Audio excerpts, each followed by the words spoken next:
प्रिय साथियों नमस्कार। साहित्य विद केपीएस चैनल पर आपका पुनः स्वागत है। आप सुन रहे हैं बंकिम चंद्र चटर्जी द्वारा रचित प्रसिद्ध बांग्ला उपन्यास कपाल कुंडला। आइए आरंभ करते हैं 21वां भाग कृष्णपाल के स्वर में। सप्तग्राम का यह भाग जंगलमय है। यह बहुत कुछ पहले लिखा जा चुका है। गांव से थोड़ी ही दूर पर घना जंगल है। कपाल कुंडला एक संकीर्ण जंगली राह से अकेली औषधि की खोज में चली। निःशब्द रात्रि थी, शब्दहीन किंतु मधुर। मधुर रात्रि में स्निग्ध और उज्ज्वल किरण फैलाते हुए चंद्रदेव आकाश में रुपहले बादलों को अतिक्रम करते हुए अपनी यात्रा कर रहे थे। नीरव हो वृक्ष के पत्ते उन किरणों से अटखेलियाँ कर रहे थे। शांत लता गुल्मों के बीच फूल खिल खिलकर सफ़ेद चांदनी में अपने अस्तित्व से होड़ लगा रहे थे। पशु पक्षी सब नीरव थे, प्रकृति नीरव थी, लेकिन कभी कभी घोंसले में बैठे पक्षियों के डैनों की फड़फड़ाहट, सूखे पत्तों के गिरने का शब्द, सर्प आदि जीवों के रेंगने और दूर कुत्तों के भौंकने का शब्द सुनाई पड़ जाता था। वायु भी स्तब्ध थी। यह बात नहीं वह चल रही थी, लेकिन इतनी मृदु गति से कि केवल ऊपरी वृक्ष पत्र मात्र हिलते थे। लताएं रस लेती थी। आकाश में निभ्रम मेघखंड धीरे धीरे उड़ रहे थे। उधर प्रकृति की नीरवता का सुख लेने वाला अनुभव कर सकता था कि मंद वायु प्रभाव जारी है। पूर्व सुख की स्मृति जाग रही है। कपाल कुंडला की पूर्व स्मृति इस समय जागी। उसे याद आया कि सागर तटवर्ती बालियाडी धुएं पर मंद वायु किस प्रकार उसके केशों के साथ खिलवाड़ किया करती थी। आकाश की तरफ देखा, अनंत नीलमंडल याद आया, समुद्र का रूप। कपाल कुंडला इसी तरह की पूर्व स्मृति में अनमनी चली जा रही है। अनमनी होने के कारण कपाल कुंडला को याद न रहा कि वह किस काम के लिए कहाँ जा रही है। जिस राह से वह जा रही है वह क्रमशः अगम्य होने लगा। जंगल घना हो गया।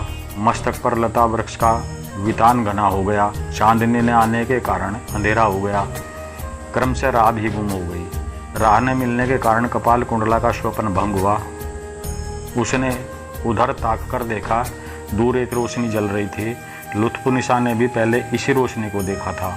पूर्व अभ्यास के कारण कपाल कुंडला इस सब बातों से भय रहित थी, लेकिन कौतूहल तो अवश्य हुआ। वह धीरे धीरे उस ज्योति के समीप पहुंची। उसने जाकर देखा कि जहाँ रोशनी जल रही है वहाँ तो कोई भी नहीं, किंतु उससे थोड़ी ही दूर पर घना जंगल होने के कारण एक टूटी मड़ैया सी स्पष्ट दिखाई दी। उसकी दीवारें यद्यपि ईंटों की थी, किंतु टूटी फूटी छोटी सी केवल एक कोठरी मात्र थी। उस घर में बातचीत की आवाज़ आ रही थी। कपाल कुंडला निःशब्द पैर रखती उस मड़ैया के पास जा पहुंची। पास पहुंचते ही मालूम हो गया कि दो मनुष्य सावधानी के साथ बातें कर रही हैं।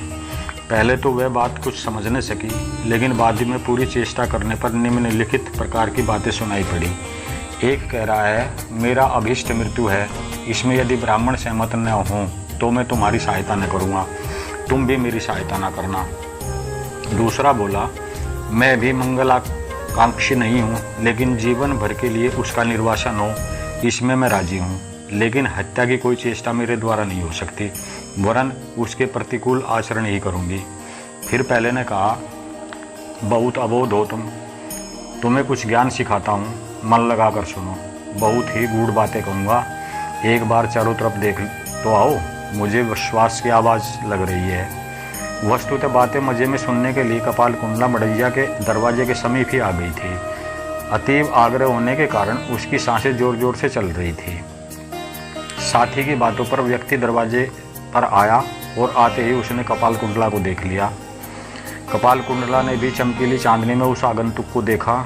वह स्थिर न कर सकी कि उस आगंतुक को देखकर वह खुश हो या डरे। उसने देखा कि आगंतुक ब्रह्मवेशी है। सामान्य धोती पहने हुए है। शरीर पर एक उत्तरीय द्वारा अच्छी तरह ढका हुआ है। ब्राह्मण कुमार बहुत ही कोमल और नवयुवक सा जान पड़ा, कारण उसके चेहरे से बहुत ही कमनीयता दिखाई पड़ रही थी। चेहरा अति सुंदर है, स्त्रियों के चेहरे के अनुरूप, लेकिन रमणी दुर्लभ तेज विशिष्ट है। उसके बाल मर्दों की तरह कटे हुए नहीं हैं, बल्कि स्त्रियों की तरह घुंघराले कुछ पीठ और छाती पर लटक रहे थे। माथे पर चमक उभरा हुआ और एक शिरा साफ दिखाई पड़ती थी। दोनों आंखों में गजब का तेज था। हाथ में एक नंगी तलवार थी, किंतु इस रूप राशि में एक तरह का भीषण भाव दिखाई पड़ रहा था। हेमंत वर्ण पर मानो कोई कराल छाया पड़ गई हो। उसकी अंतःस्थल तक धंस जाने वाली आंखों की चमक देखकर कपाल कुंडला भयभीत हुई। दोनों एक दूसरे को एक क्षण तक देखते रहे। पहले कपाल कुंडला ने आंखें झपकाई। उसकी आंखें झपकते ही आगंतुक ने पूछा, तुम कौन हो? यदि 1 वर्ष पहले उस जंगल में ऐसा प्रश्न किसी ने किया होता तो कपाल कुंडला समुचित उत्तर तुरंत प्रदान करती, लेकिन इस समय इस बदली हुई परिस्थिति में वह गृहलक्ष्मी स्वभाव हो गई थी, अतः सहसा उत्तर न दे सकी। ब्राह्मण वेशी कपाल कुंडला को निरुत्तर देखकर गंभीर होकर कहा, कपाल कुंडला, इस रात में भयानक जंगल में तुम किस लिए आई हो?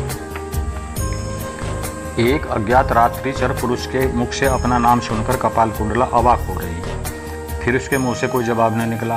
ब्राह्मण वेशी ने फिर पूछा, तुमने हम लोगों की बातें सुनी हैं? सहसा कपाल कुंडला की वाक शक्ति फिर जागी। उसने उत्तर देने के बाद पूछा, मैं भी यही पूछती हूँ, इस जंगल में रात के समय तुम दोनों कौन सी कुमंत्रणा कर रहे थे? ब्राह्मण वेशी कुछ देर तक चिंतामग्न निरुत्तर रहा, मानो उसके हृदय में कोई नई इष्ट सिद्धि का प्रकार आ गया हो। उसने कपाल कुंडला का हाथ पकड़ लिया और उस मड़ैया से थोड़ा किनारे हटाकर ले जाने लगा। कपाल कुंडला ने बड़े ही क्रोध से झटका देकर अपना हाथ छुड़ा लिया। ब्राह्मण वेशी ने बड़ी मिठास से कानों के पास धीरे से कहा, चिंता क्यों करती हो, मैं पुरुष नहीं हूँ। कपाल कुंडला और आश्चर्य में आई। इस बात का उसे कुछ विश्वास ही न हुआ और नहीं भी कुछ। वह ब्राह्मण वेशधारिणी के साथ गई। उस टूटे घर से थोड़ी दूर आड़ में पहुंचकर उसने कहा, हम लोग जो परामर्श कर रहे थे उसे सुनोगे? वह तुम्हारे ही संबंध में है। कपाल कुंडला का भय और आग्रह बढ़ गया। बोली, सुनूंगी। छद्मवेशी ने कहा, तो जब तक न लौटूं यहीं प्रतीक्षा करना। यह कहकर वह छद्मवेशी उस भगन घर के में लौट गया। कपाल कुंडला कुछ देर तक यहाँ खड़ी रही, लेकिन उसने जो कुछ सुना और जो कुछ देखा था उससे उसे बहुत भय जान पड़ने लगा। यह कौन जानता है कि वह छद्मवेशी उसे यहाँ क्यों बैठा गया है? हो सकता है अपना अवसर पाकर वह अपनी अभिसंधि पूर्ण किया चाहता हो।